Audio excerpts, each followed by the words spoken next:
Hello, and thank you for joining us. On behalf of Wilco Tech and Carahsoft, I would like to welcome you to today's webinar, Achieve More Efficient Cyber Workforce Management in DoDD 8140 Readiness. Before we introduce today's speakers, I would like to tell you a little bit about Carahsoft. Carahsoft is a trusted government IT solutions provider and a top GSA schedule holder, supporting the ecosystem of manufacturers, resellers, integrators, and consulting partners committed to serving the public sector. The dedicated cybersecurity and defense team at Carahsoft specializes in providing federal, state, local, and education customers with a variety of cybersecurity solutions to secure their cyber ecosystem.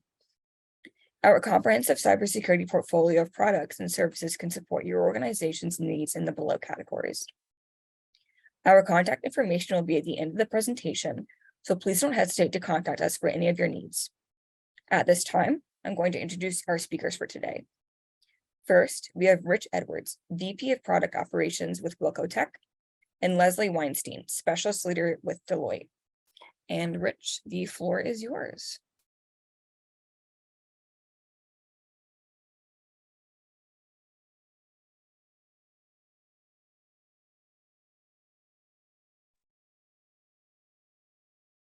Okay, thank you. Sorry, I need to get to the share screen button there. I'm going to let Leslie go ahead and kick us off. Leslie? Yes. Hi, thank you so much for joining this webinar today. I'm Leslie Weinstein. I'm an Army Reserve major in the DoD cyber workforce, and I've spent a few years as contract support to DoD CIO working on some of these policies that we're about to talk about that impact the cyber workforce. So I'm really excited to talk about this topic. It's exciting to me, and so I'm hoping that by the end of this, you guys will understand a little bit more about how to effectively manage your cyber workforce. Next slide, please. Managing your cyber workforce is not just important to national security, it's mandated by policy.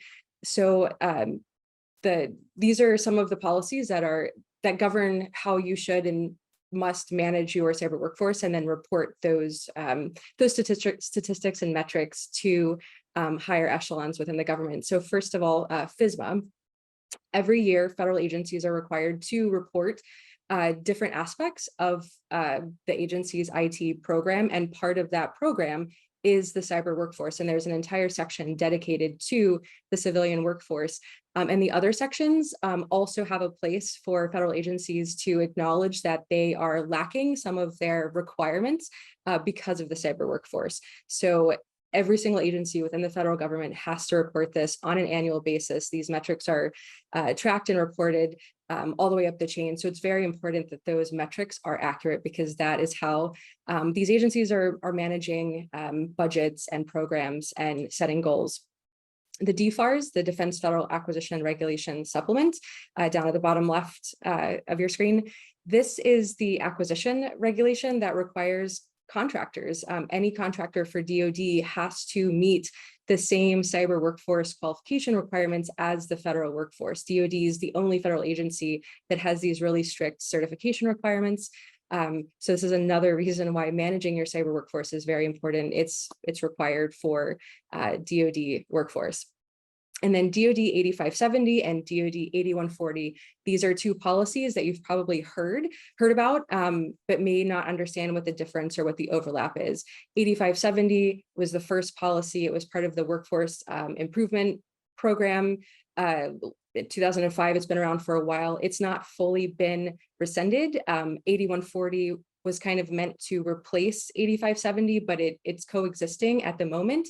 I know Rich is going to talk a little bit about that here in a few minutes, but these are the two policies that establish the certification requirements for your cyber workforce. 8140 lays out the cyber work roles that have associated job things that you do in your daily job, as well as what these tasks and KSAs that these cyber professionals are doing on a daily basis. Next slide, please. All right, and it's time for our first polling question. What is your cyber work role? If you're on this call and you work for DoD, Are you a cyber manager, or are you part of the cyber workforce? If you're a contractor, are you a manager of the cyber workforce, or are you a member of the cyber workforce? We'll give you about 30 seconds to answer this question before handing it off to Rich to take us forward. Okay, thanks, Leslie. I'll pause here at the slide just so people have something to look at, perhaps, as the poll gets finished off here. I can go ahead and introduce myself while we're going through the poll, though. My name is Rich Edwards. I'm the VP of Product Operations here at Wilco Tech, and we own and operate, if any of you are familiar with the Army's Training Certification and Tracking System, the ATCTS. We run that off of our IA Star platform, which is kind of our legacy platform. And then we have our new platform, CyberStar, that we'll be talking quite a bit about today, that's being used in a particular federal agency, which we'll go through a case study on that, and also has some commercial users as well. So it looks like we got the poll finished. Thanks everybody for that. Yeah, so just a brief timeline. So this is exactly what Leslie talked about, starting back in 2005 with the 8570 and DFARS 23971. Right around 2006 is when Wilco Tech began to develop the IA Star platform to pilot with the Army as ATCTS. That is still in use today. It's got over 1 million users on it. It handles both the U.S. Army and the National Guard cyber worker training, as well as the Army minimum required training. So that's kind of been our flagship for a long time. In 2020, when the 8140 came along, we saw the opportunity to basically kind of revamp what ATCTS was doing, and we embarked on a newly developed platform called CyberStar with the same capabilities, but even more so, and designed truly to handle the complexities of 8140, which we will be getting into here shortly. 2021, last year, the DoD instructions, or DoDI, for 8140 came out as 8140.02 DoDI, which kind of brings me right into the next slide here to talk about the status of DoD 8140 and where does it stand today.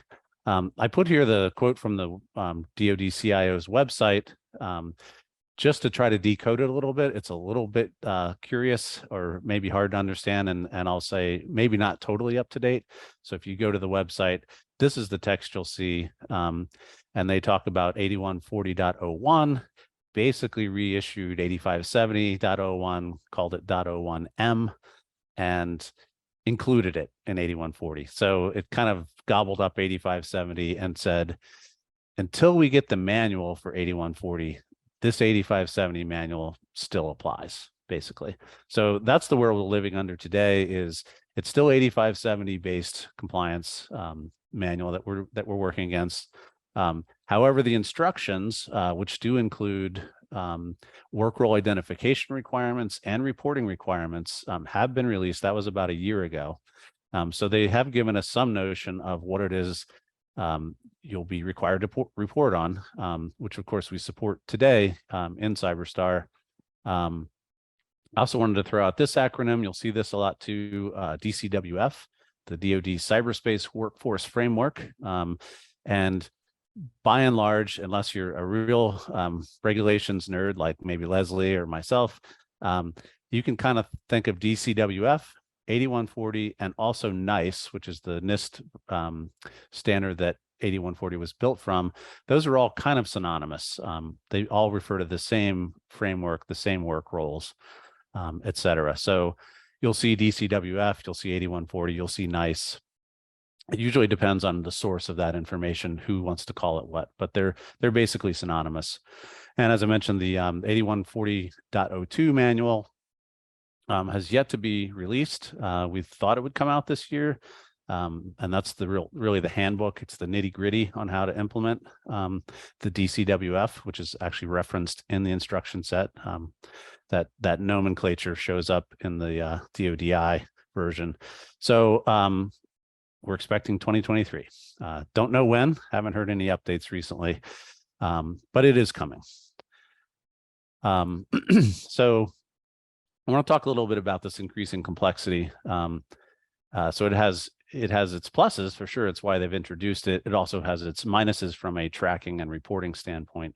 So with 8570, there's really three roles. There's IAT, the technical folks. There's IAM for managerial, and there's IASAE for the architects, software engineers, and each of those has three proficiency levels. So you'll hear IAT1, IAM2, et cetera.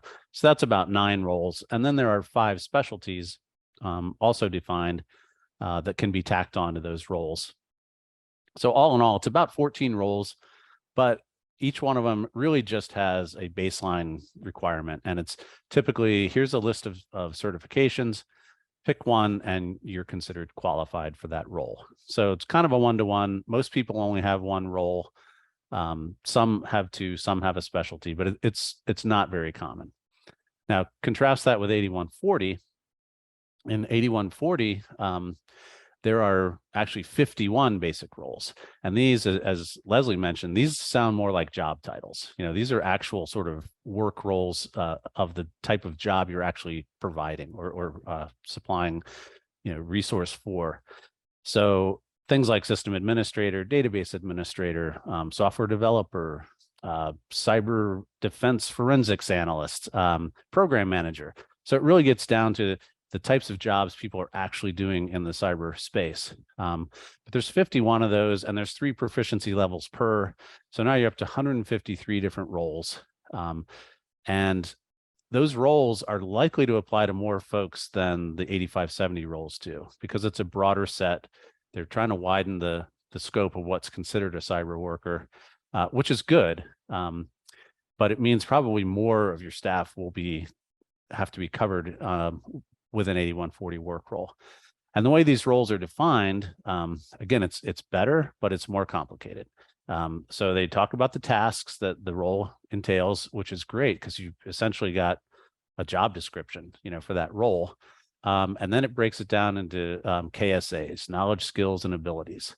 And this is where it gets really fine-grained. And each role has, a core set of those KSAs and then additional KSAs.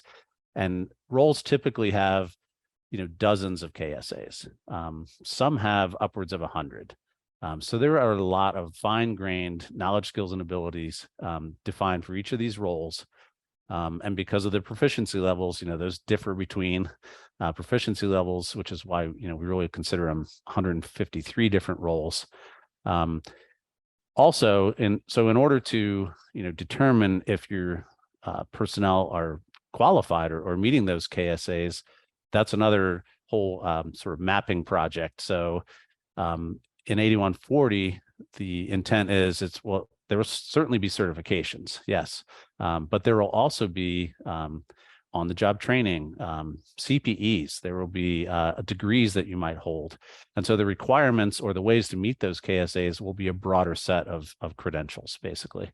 And so trying to map these all out and keep track of them per person in 8140 becomes a pretty daunting task. And that's exactly why we wrote the CyberStar software, because it's a great task for software to solve.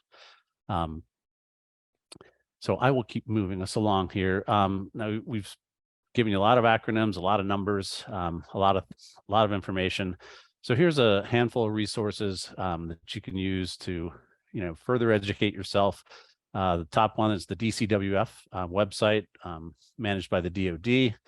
That one has all the work roles, and they're mapped up to what the DoD calls workforce elements. So that's OPM terminology. So they've actually mapped them up to the workforce elements. And then in the DHS's site, that's NICCS, which is the National Initiative for Cybersecurity Careers and Studies, they have more of a NICE-based where it's specialties, it's categories, specialties, but then it gets right down to the same work roles. So it's a little different hierarchy. The nice thing too about that NICCS site is that it's very interactive. It allows you to explore the roles, the KSAs, even compare roles, and look at things very graphically. So it's a really great site if you want to familiarize yourself with the framework. And then finally, we have a couple of resources on our website. So we've got a sort of a tutorial on these baseline certifications that are used in 8570. And then we've also got a white paper talking about how to ease the transition to 8140, which is essentially what this webinar is about. But the white paper has more detail and is probably worth a look for further information. Okay, so let's talk about the current state of compliance. It's challenging. It's what we find all over the DoD and the FedCiv space. Current state, so we have these regulations, as Leslie mentioned, that require tracking, require reporting, and typically, you know, what most teams are doing is using the tools they have at hand.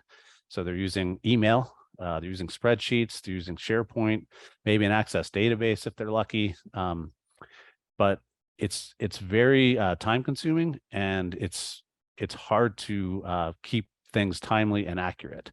And we see this truly all over the place, aside from the Army, who has their ATCTS program, which helps them out with this. So what this leads to is, you know, you may have a lack of people to do all this work, especially if you have a growing workforce. There is no sort of common repository or easily accessible set of records. There's really no common operating platform for any of this. It's all these individual tools and individual people managing this. Again, best they can. This is not an easy task, and people are doing their darndest. But it's hard work to do this way. So there's a lack of accurate data. There's a lack of time to focus on other higher value things that that same team could be doing. So let me show you a graphic here, kind of what this looks like. And this is, if this looks busy, that's kind of the point.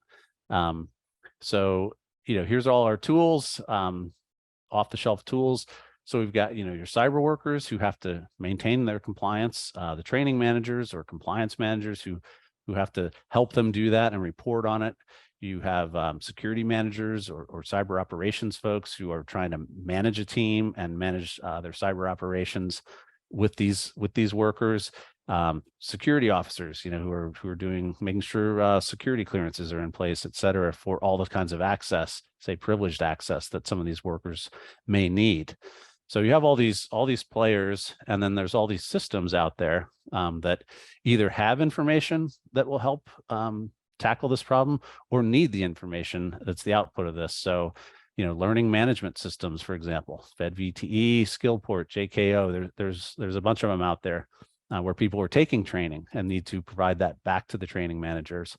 You've got your third-party certification providers, the CompTIAs, EC Councils of the world, generating and issuing certs that need to be tracked. And then there are these reporting and compliance outputs that are required as well. Cyber operators or managers may have other systems too for basically assigning personnel, like IKE or Centropy, which requires information about, you know, who are these workers and are they qualified? What are they qualified for? And then, of course, there's the HR systems like OPM and CMIS that, you know, have information about the users. They even have information about their roles, but they're sort of an island, or they're just one point of information for all of these folks to have to access. So all these red lines, you know, basically indicate lines of communication and or tasks. And so there, you could see there's really no centralized point of it all. There is a lot of one-on-one communication, a lot of emails flying around, a lot of, you know, individuals trying to manage other individuals' compliance, which is tough to do. And here's just an example. These are some kind of common scenarios, maybe more common than you think, that we've heard over the last couple of years. You know, some of the problems. So a compliance manager, you know, they get a contractor certificate and only to find out it had been counterfeited, basically edited, you know, photoshopped from their buddy who had the same cert. So it's not trustworthy. Or, hey, there was a compromise or a breach, and they were asked, well, who was involved? And okay, were those people properly trained at that time that happened? Without a timely picture, you can't say for sure. And that can be dangerous. It certainly could send the compliance manager off on a wild goose chase trying to track down the information. Whereas if you had a system, click the button and you could tell right away. We've actually heard technical leaders looking for help or wondering who do I have that's got these skills. Go to LinkedIn, and find out who in their actual organization might be qualified, because they don't have a common view. They don't have a common place to go to find this information out. Similar with the cyber operator, they might find out the guy in the cube next to him actually has the skill that he really didn't know and could use help with. Again, has no visibility to the roles or the qualifications that even their coworkers have. And this is a really common one. Every time I move between units, it starts all over. And a classic is, your basic cyber awareness training. Maybe you gave it to your training manager, 6 months ago, and you lost track of it. And now you go to a new unit and you're like, I can't find it. My training manager moved on. I guess I'll just retake it. And for that one, okay, it's not too bad. It's an hour, but imagine, having to do that for like a security plus cert that you lost track of, or some other kind of training that just you didn't have the evidence that satisfied the new unit you were going to. So redundant training is obviously it's a waste of time, and it's a lot of headache and a lot of rigmarole for the folks that have to either do it or track it down. And finally, that cyber operations leader, may be looking for members on the team, their team or another team that they could cross train into a role that they have, or maybe someone's out sick and they're looking for a replacement. If they don't have that common operating picture of the workforce, what roles they're in, what they're qualified for, they really don't have a good system for knowing. And a lot of times it's just word of mouth, which is, there's nothing wrong with word of mouth. There's nothing wrong with calling your buddy up and seeing if he's got someone for you. But it's even better if you have the picture and then can decide who to chase down or who to call. I'm going to jump to the next one, which I believe is our second polling question. And I guess we're asking, based on what you've heard so far, how would you rate your organization's current cyber compliance? And these are anonymous, so don't be shy.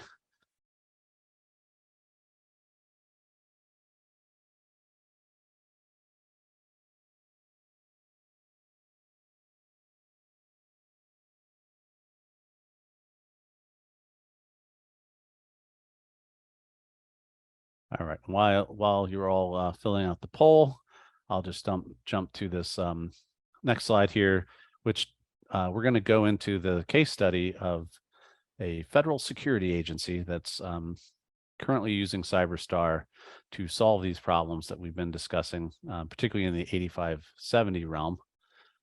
Thanks for all those results, everybody. So let me jump right into that. So this was the issues they were facing. Some of these may sound familiar to you. So they have a team of 5 to 8 people. They're manually tracking the 8570 compliance for about 5,000 users. That also includes, basic cyber awareness and user agreements. So some of the general user type of tracking. So they're tracking that along with all the 8570 work roles, the IA star type of roles. Then they were informed, hey, you're about to triple in size. You're about to get a bunch of folks folded in and go to 15,000. So their leadership looked at that and said, okay, what are we going to do here? They estimated they'd have to hire about 16 more people, which sounds about right. If it's 3 times as many, you need to add that extra 16. The data accuracy was good, but it was not very timely and it was very costly to produce. And they felt like when they upped it to no longer 8 people, but 24 people, it was just going to get worse and harder to manage. And that's a lot of people to add as well. Doing work that's, some of it's pretty tedious and laborious, chasing down people via email. I'm sure we all do some of that, but that's not a particularly fun task. And then finally, they were looking ahead to 8140 and saying, wow, it's going to get really complex here. We need a different solution. Now, thankfully, some of the folks in that agency were familiar with ATCTS. They'd been in the Army or the National Guard, and said, "Hey, why can't we have something like that?" And so they reached out to us at Wilco Tech, and we said, "Good news. We think you should have something like that too. Although we want you to have something even better, and it's our new CyberStar platform." And so we talked through them, kind of the requirements, but these are typical for everyone that needs a solution like this. We break it down into these 5 basic steps. First, you got to define, well, what is compliance, i.e., what are the roles, what are the requirements? Certainly, they're based on the regulations, but they're almost always tweaked per agency. So again, CyberStar, we provide all the mechanisms for that, even for the compliance team to define their own requirements and policies around that. So that's step 1. Step 2 is assigning people to the various roles and the determining what their compliance or needs are, what the requirements are. Again, through CyberStar, you can assign folks to work roles, to groups, multiple work roles, et cetera. So we're tracking all that. And then you have to track, where are they at and what do they need to do? And this is where the notifications come in. And that's one of the most powerful features in CyberStar is automated notifications. So we send out emails at the proper intervals to alert people you've got something coming up. Your thing has expired, even maybe alert your manager if you're not replying. So keeping track of the timing of all this and who needs to do what when, that's what CyberStar does. And by sending those emails out individually to each person and directing them to the application, it makes that really straightforward. Doesn't take a lot of human interaction at all. And then they have to attain their compliance by taking the training or uploading uploading the credentials. And that's where we again through software can do integrations with some of those sources like LMSs to pull that information in automatically for those people on their behalf. And that's a nice way to pull in sort of trusted information and skip the manual verification workflow that is also built into the system. And finally, of course, you have to report on all this information. Great that you've collected it. Great that you can keep people compliant. Now prove it. And so that's where, again, hugely powerful feature in CyberStar is the one button click, to get your report, which we'll see in the demo. So same diagram, but this is how we simplify things. CyberStar is the common operating platform and the common picture, and basically can reach out to these systems or push information to them. Users or stakeholders in the system can access it directly and do their work very simply. So you don't have all these, worker to worker, worker to system, et cetera. CyberStar is the hub of all that information and communication. And it was built, as I mentioned, supports 8570, built to support 8140 as well. And NICE and FISMA, like any sort of workforce regulation or framework can be handled, and they can all be done actually simultaneously. So we're keeping track of the people, we're keeping track of their qualifications. We also know the frameworks and know what the requirements are. So we can report on a set of users. Are they compliant to 8570? We could report on the same set of users if they're 8140 compliant. As long as those roles have been assigned, we can do all the mapping of the qualifications and see if they're actually compliant for those roles. So we don't expect 8570 shuts off one day, 8140 turns on the next day. That's not going to happen. So there's going to be a time, and maybe a long time, when both have to be reported on. And that's a place where CyberStar really shines, because it was built to do that, basically, and does that today. Okay, so what were the outcomes of this study? They're pretty dramatic. Before CyberStar, up to 190 hours per week spent by this team doing these tasks to ensure and report on compliance, dropped to only 47 hours, which is just a little bit more than an FTE. But that was about a 75% reduction in just personnel time, which is a quarter of the time. And really the highlights are, through that email automation I've been talking about, Through the real-time, one-click reporting, we have the capacity to do bulk user updating.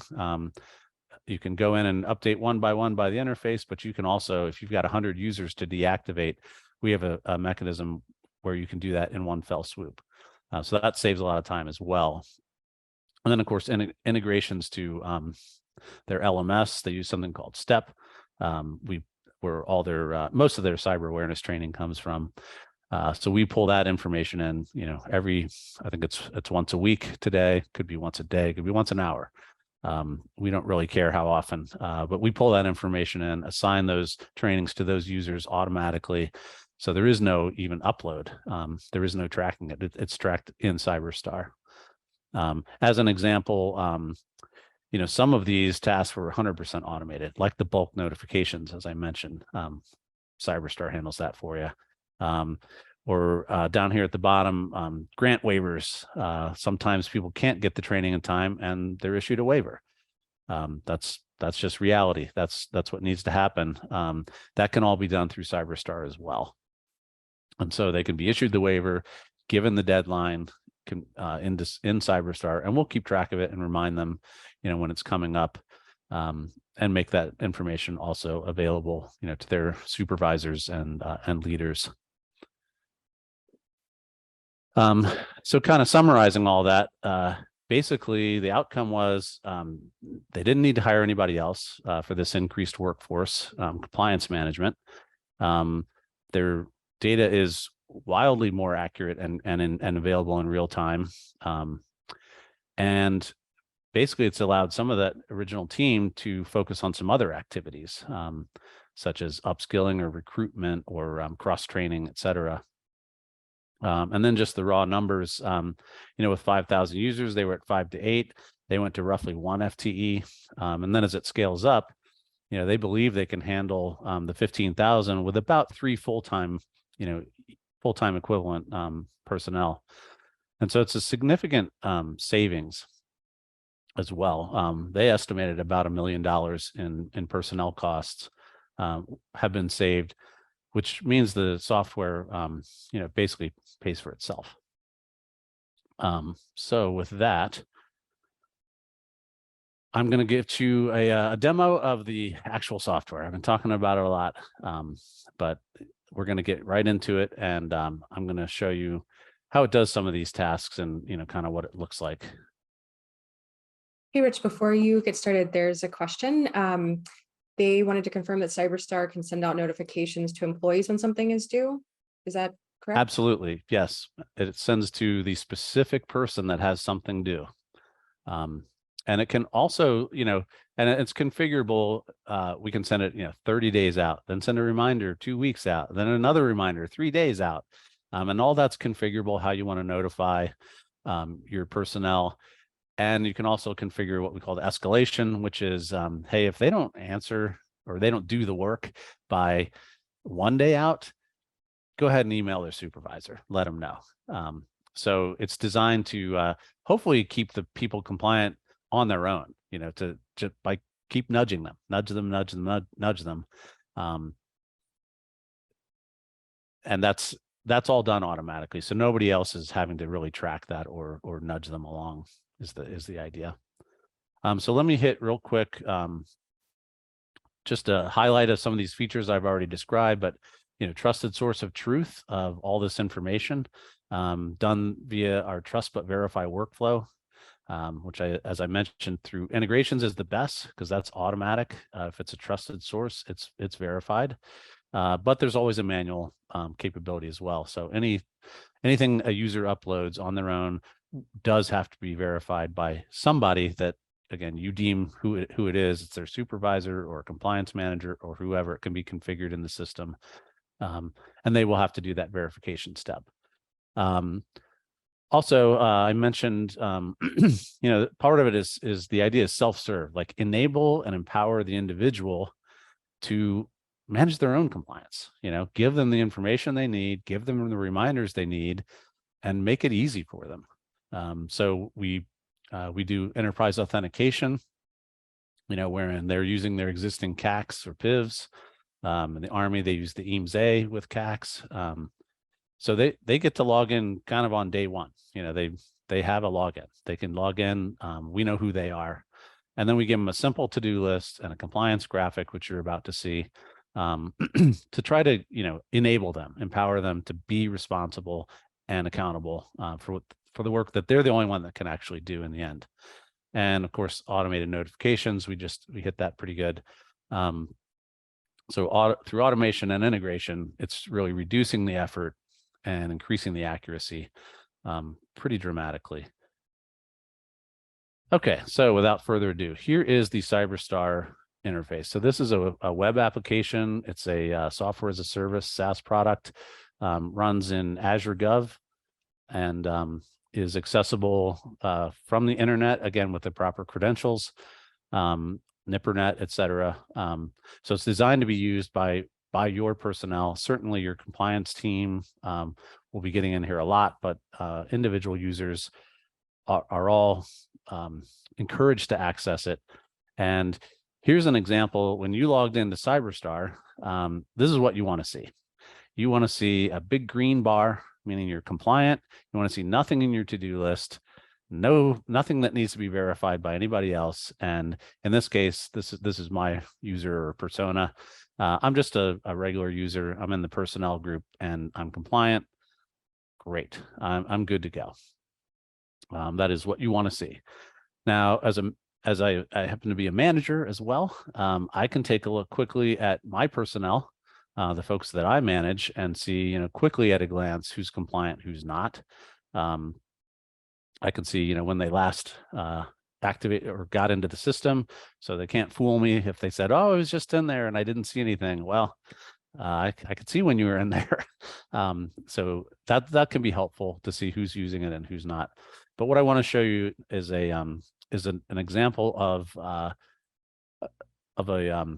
person that's in an IAT role. So Mr. Bischoff here. One of the things as a manager that's very handy is I can get a quick glance here. Okay, I knew he was compliant, but great, he's a IAT2. He's in my logistics group. He's also privileged access. He's all green up and down the line.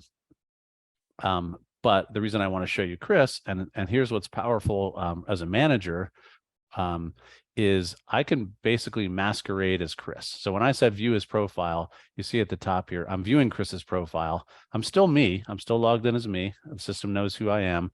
But because I'm a manager or supervisor of Chris, I'm allowed to go in and see what he sees. And that can be extremely helpful because I could work on his behalf. For example, if he's in the field or in a skiff and can't, he can email his like cyber awareness training to me, but he can't log into CyberStar because of where he's at. So I could take that and upload it on his behalf. It also helps if they're having trouble or don't understand something, you know, you can see what they're seeing, so it's a very powerful feature.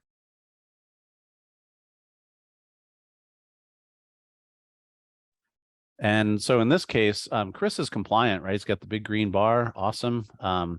But you see in his to-do list, he does have his basic cyber awareness training that's expiring. So in this case, Chris would have gotten an email saying, "Hey, you got something to do, go into your CyberStar account."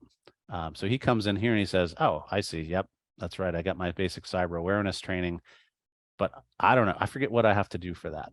So he clicks this and can all of a sudden see, oh, there was my old one. Here's my instructions. And these are, you know, configured per agency, per installation. You can, and this is nice for compliance teams. They can steer people to in this case, the Cyber Awareness Challenge site to go take it. They could steer it to their LMS via a link. They can provide, you know, custom instructions or for the user. So this doesn't have to go in an email. Basically, it's hey, go there and it'll tell you everything you need to know. So Chris is here and he's done the work, and now he's got his PDF from the Cyber Awareness Challenge, and he basically just wants to add it to the system. Okay, I completed it today. Now I can go, you know, choose my file that I downloaded from the website. So this is the example of the manual upload, and he says save it. And great, now he's done his part. It's out of his to-do list, but he's also made aware, like, hey, your manager or somebody's going to have to verify this. So he's still compliant, but he is awaiting the review on this pending verification. Now let me show you what that looks like. Again, I'm Chris's manager. So I go back to my manager view here, and here you see the compliance review, a little bubble next to it, indicating I have things to review. So I come in here, and sure enough, there's Chris's cyber awareness training that he just uploaded. And so this is the verify piece of it. So I can look at what he uploaded. And then I can decide to either verify or reject that. I may reject it because, hey, you uploaded the wrong file. This is a picture of your dog or whatever. Please upload the right one. And if I reject with comments, it will go back to Chris's to-do list. He'll be able to see those comments, and he'll be able to work that item. May have just been the wrong file, and he can upload the new one. And again, the whole process repeats. But if I verify, now I no longer have it in my review list. And if we go back real quickly, just to kind of close the loop here, we go back to Chris's view, and great, he's got nothing pending, nothing to do, he's 100% compliant. Now, what's great about that is all that happened, and Chris and I never communicated directly. He got the email telling him to do the thing, he did the thing, uploaded it. I got, actually, as a manager, when I had that new thing to review, I actually got an email too saying, hey, you've got something to go review. So I went in and did my part, and now the whole workflow loop is closed without any one-to-one person conversation required. All done through the tool, all done through this automatic communication mechanism. So that's pretty powerful because I didn't have to know that he needed that. I didn't have to track him down. He just did it, and I just verified it, and we're off and running. I want to show you another use case here, which is a new user comes into the system. So this is Mr. No. He similarly, he's an IAT2. He's non-compliant.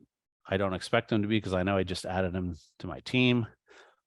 So when I added him to the team in the work role, Tom got an email saying, hey, you got stuff to do. Please go work it. In this case, he's got all the basic user stuff. So he's got to review the acceptable use policy. He's got to upload his cyber awareness training if he has it, or take it. Needs a user agreement.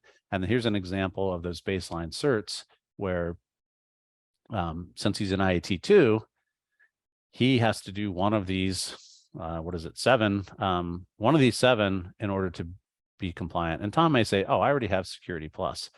So that's the one I'm going to do. Tom would go through the same exact scenario here. He'd say, oh, that was from last week, this week. Here it is. Save it off. Great. Now that one's off my to-do list. Awesome. So I'm working my list down. And that's the whole idea, is the user has the capability of knowing what they have to do and work that list down. And I'm going to give me 1 second here. There we go. Okay, so back again to my manager persona here. So that gives you an idea of the kind of the workflow, trust but verify, all that activity that can happen again through automation and notifications that go out automatically. But then, of course, my boss always wants to know, well, where are we at? Where's the whole team at? Which groups are doing what? So for that, we have our leadership dashboard, which is that high level view of everyone in the group or in the organization, the agency. Leaders and managers can be at any level of an organization. So their view of that will always depend on where they sit in the organization. So they'll see from where they're at down. In this case, the leader sees all the groups, and they can see, boy, that Cyber Command group looks like they're having some issues.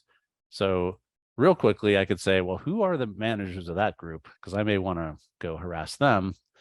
But as a lot of leaders do, they want the detail, right? So I want to see all the nitty gritty. What is going on here? What is going on with that cyber command group? So we have this one-click, download compliance report, which serves a number of purposes. And let me go to that real quick. I already have it opened up over here. So what I have here is, and I think I've got a filter set. Let me just clear the filter. So what I have here is the kind of the standard user compliance report that any leader or manager can get for their staff. And what it is basically a listing out of all their staff, and each line represents a particular credential for that person. So you see things like privileged access agreements and privilege level training, et cetera. And the status of that, and this is where that real-time compliance, is part of this report. So there's no calculations required here. It's just, here are the people that are compliant, here are the ones that are not. Here are the due dates for those. Here is how close they are to expiration and compliance. Why are they non-compliant? So if I go back to our use case there, it was basically that cyber command group. So something's going on there. Let me just take a look at that group. Okay, it's not too big of a group. So I wonder why they're all so much non-compliance. And I could even filter it further here and say, just show me the non-compliant folks. Well, it turns out I got a bunch of new users or new personnel in that group. These are all new requirements. Okay, maybe I feel a little bit better. They still got to get them done though. But that at least explains why everyone seems so non-compliant, because they're all basically new to their roles. So this basic sort of spreadsheet compliance report has a lot of power to it. It's real simple to use. Most leaders and managers, particularly in the DoD, are pretty adept Excel users. And there's a lot of other information in here too about the user themselves. In this case, we don't have any contractors, but the contract company and number and expiration, et cetera, are in here. Now, normally people see this and they say, oh, that's great. So I'll get all the non-compliant people, I'll cut and paste their emails and I'll email them. Well, I suppose you could, but we've already taken care of that for you. So Cyberstar is already doing what a lot of people use a spreadsheet for. So this is more of an analysis tool, the way it's structured. And then finally, how are we doing on time here? Finally, we also have the capability of doing custom reports. And these can be set up, configured, through our service desk. And we have, experts on this.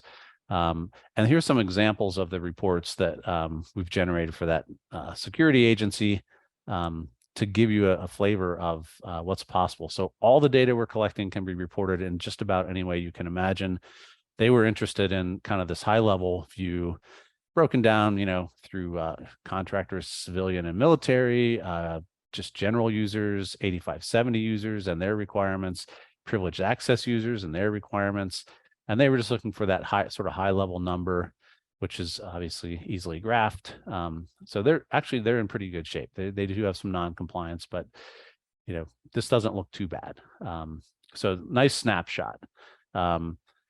Another example, 8570 user compliance. So this is just the 8570 users, and where do they stand? And in this case, it's a line per user, and we've got their role or roles. They might have multiple roles. And then we have per role out here, columns per role as to where they are.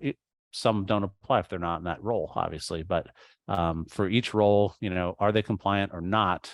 Do they need to be or don't they need to be? And then again, that general compliance information, contractor information. So it's just another grouping or another way to view this same information, but it's friendlier for that use case. And the other one, the final one I'll do here is an example of a FSMA report. Now these are the annual ones that are required, as Leslie mentioned. So I've got my roles and I've got how many are filled by which type of user. And then I've also got those with additional work roles, which I mentioned were fairly rare, but still need to report out on those. So I'm gonna pause, I guess. Go back to the I'll go back, go back to the slides. That's all I have for the demonstration, and I'm certainly open to questions.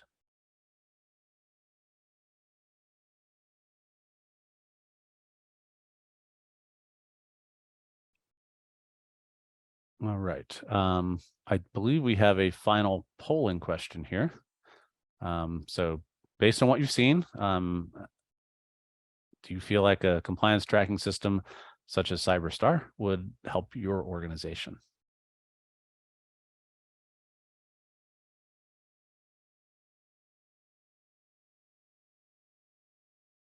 I certainly appreciate everybody's time today. I hope it was informative. I hope we gave you a little taste of what's coming down the pike with 8140 and a look at, you know, how to solve a pretty complex problem with a tool that's designed specifically to do it. It does really ease the manual work and really make it a lot more accurate. And then it, you know, our whole goal is take the drudgery and the tediousness and the difficult to track stuff, take that out of the equation, give everyone a clear view of their cyber workforce. And now you can start to improve that workforce, right? It's no longer, yeah, I can do my report. That's easy. That's the click of the button. Now I could take that same information and figure out, well, how many other roles should I have, and who can I move into these roles? Some of those common questions we mentioned are easily solved, and you're actually improving your workforce, not just generating reports. Hey, Rich, have a couple questions. Okay. Is this being used for contractors?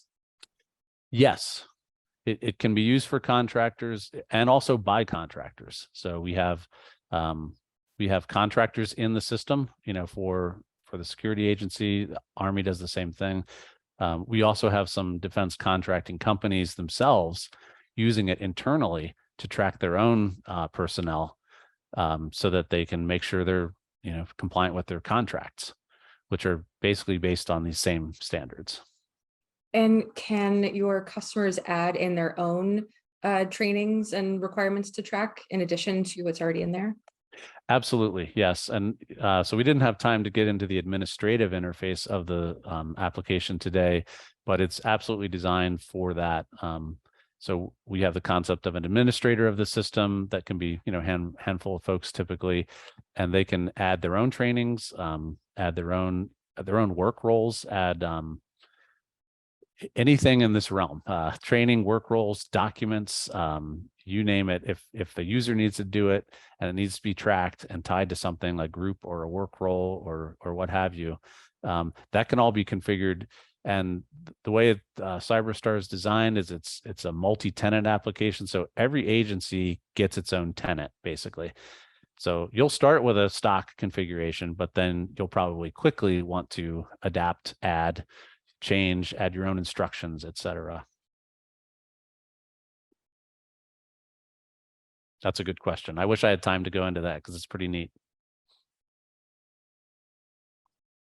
Okay, any other questions? I think we're nearing time here, so that's good.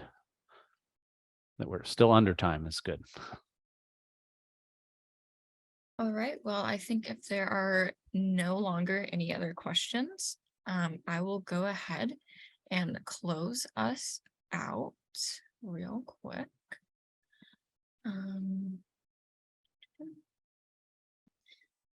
So thank you again, Rich and Leslie, for your participation. I want to thank all of our participants for joining us today. We hope that you found this webcast informative and helpful to you and your organization.